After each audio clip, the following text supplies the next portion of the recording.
कैसे हो आप सभी लोग। आपका स्वागत है आपके अपने YouTube चैनल जीके बाय पीके पे। आज हम बात करेंगे चार वेदों की। चार वेद कौन कौन से हमारे, जैसे ऋग्वेद, सामवेद, यजुर्वेद, अथर्ववेद, ये हमारे चार वेद है। आज हम इनके बारे में पढ़ेंगे। तो सबसे पहले हम बात करेंगे ऋग्वेद की। जो सबसे चार वेदों में सबसे प्राचीन वेद कौन सा था? ऋग्वेद था। और इन चारों वेदों को कुल मिलाकर क्या बोला जाता है? संहिता बोला जाता है।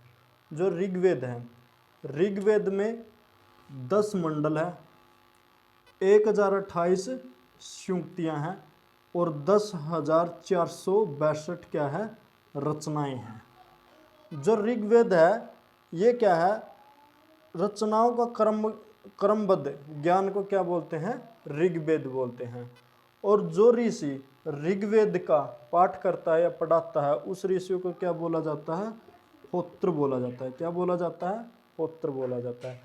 ऋग्वेद में 10 मंडल है, तो 10 मंडलों में से जो तीसरा मंडल है, जो ऋग्वेद का तीसरा मंडल है, ये हमें किस चीज़ की जानकारी देता है?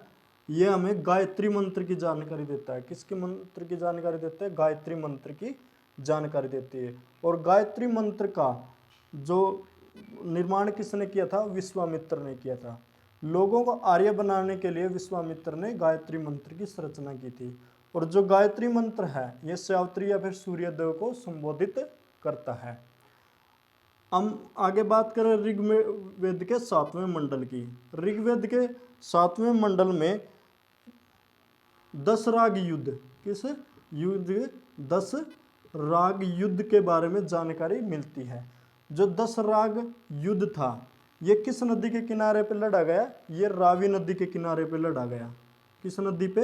रावी नदी के किनारे पे लड़ा गया। जो ये युद्ध था ये राजा सुदास और 10 राजाओं के बीच हुआ। और 10 राजाओं के बीच हुआ। और इस युद्ध में राजा सुदास ने विजय प्राप्त की। और जो ये राजा सुदास था ये भरतवंशी राजा था। ऋग्वेद के जो 8वां मंडल है, ऋग्वेद के जो 8वां मंडल है वो हमें हस्तलिखित रचनाओं की जानकारी देता है। और जो हस्तलिखित रचनाओं को हम क्या बोलते हैं? खिल बोलते हैं। क्या बोलते हैं? खिल बोलते हैं। और जो ऋग्वेद के 9वां मंडल है, ऋग्वेद के 9वें मंडल में हमें किसकी जानकारी मिलती है? ऋग्वेद का जो 9वां मंडल में हमें सोमदेव की जानकारी मिलती है। और जो ये सोमदेव है इसको किसका देवता माना गया है? इसको वनस्पति का देवता माना जाता है। किसका देवता माना जाता है? वनस्पति का देवता माना जाता है। जो ऋग्वेद का 10वां मंडल है इसमें हमें जो 4 वर्ण हैं उनकी जानकारी मिलती है। 4 वर्ण कौन कौन से थे? जैसे ब्राह्मण, अक्षत्रिय, शूद्र और वैश्य।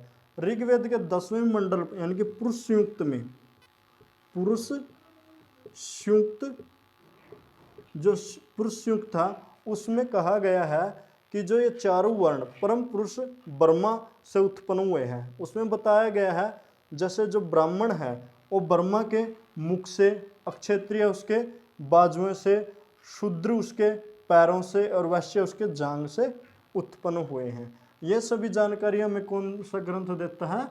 ऋग्वेद देता है। जो ऋग्वेद है इसमें हल को क्या बोला गया है? हल को सिरा बोला गया है। और हल रेखा को क्या बोला गया है? हल रेखा को सीता बोला गया है। क्या बोला गया है? सीता बोला गया है। ऋग्वेद में जो राजा था, ऋग्वेद में जो राजा के प्रमुख अधिकारी के रूप में किसको बताया गया है? एक पुरोहित को और दूसरा सेनापति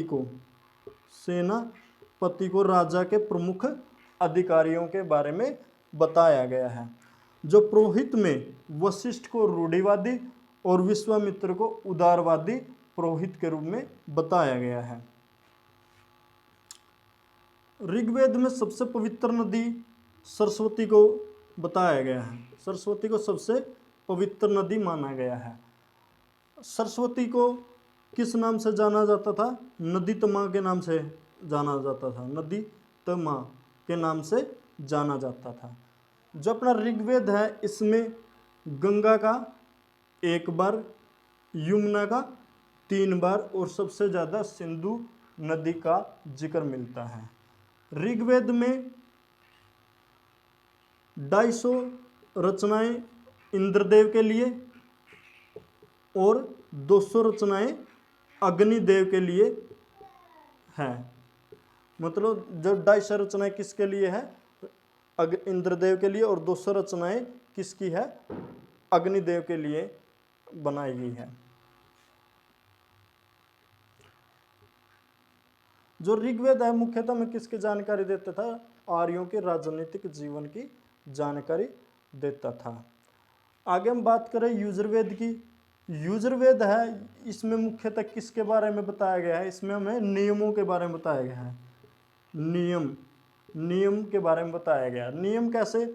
जैसे यजुर्वेद में बताया गया है, जैसे हम यज्ञ करते हैं तो यज्ञ करने के जो नियम है, विधि है, विधान है, उसका उल्लेख किसमें मिलता है? यजुर्वेद में। जैसे बलि देते हैं, बलि के समय पे जो अनुपालन किए गए नियम है, विधि है, उसका उल्लेख किसमें मिलता है? यजुर्वेद में मिलता है। और जो सहस्वर पाठ करते हैं, जो सहस्वर पाठ करते हैं, उसके नियम भी किस में मिलते हैं?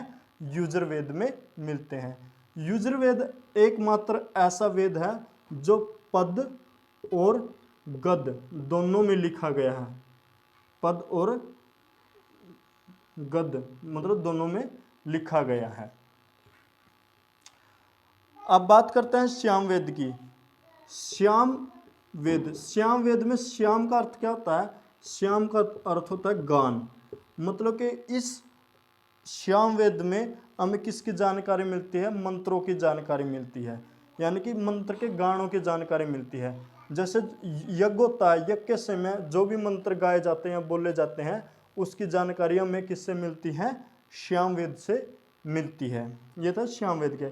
जो यजुर्वेद और श्याम वेद है, ये किसी भी प्रकार की कोई भी ऐतिहासिक घटना के बारे में नहीं बताता। जो भारतीय संगीत है, इसका आधार कौन सा ग्रंथ, कौन सा वेद माना जाता है? श्याम वेद को भारतीय संगीत का आधार माना जाता है।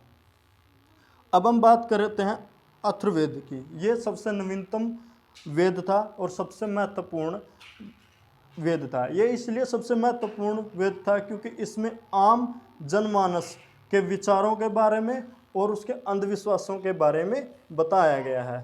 अथर्ववेद में बताया गया है कि मनुष्य को क्या करना चाहिए, मतलब जैसे मनुष्य के जीवन के विभिन्न पहलुओं के बारे में इस वेद में बताया गया है।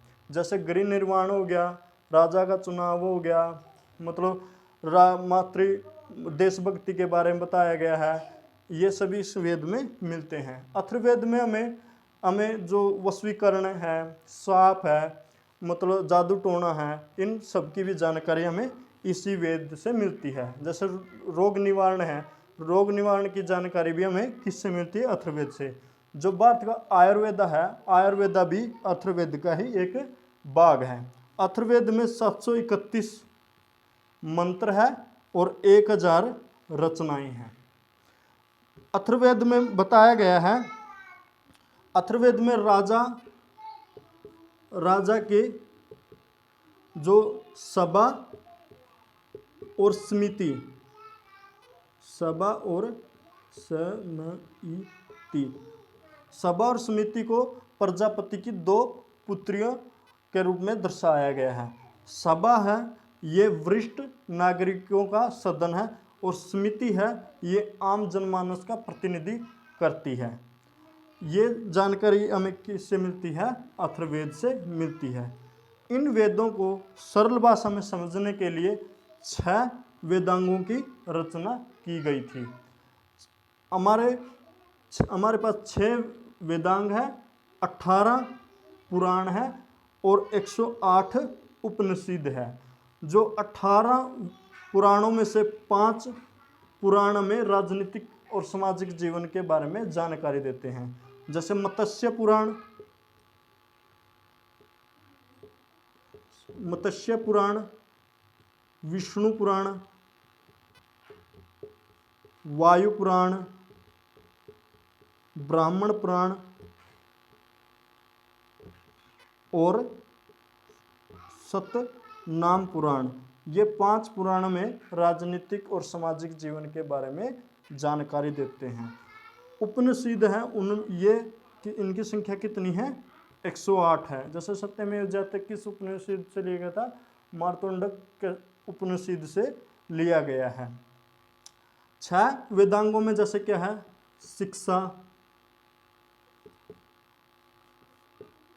शिक्षा होगी, ये कल्प होगी, ये ऐसे 6 वेदांग हैं जो इनको सरल भाषा में समझने के लिए वेदों की रचना की गई थी। ये सभी जानकारी थी हमें वेदों के बारे में। धन्यवाद दोस्तों, अगली वीडियो में फिर मिलेंगे एक नई जानकारी के साथ।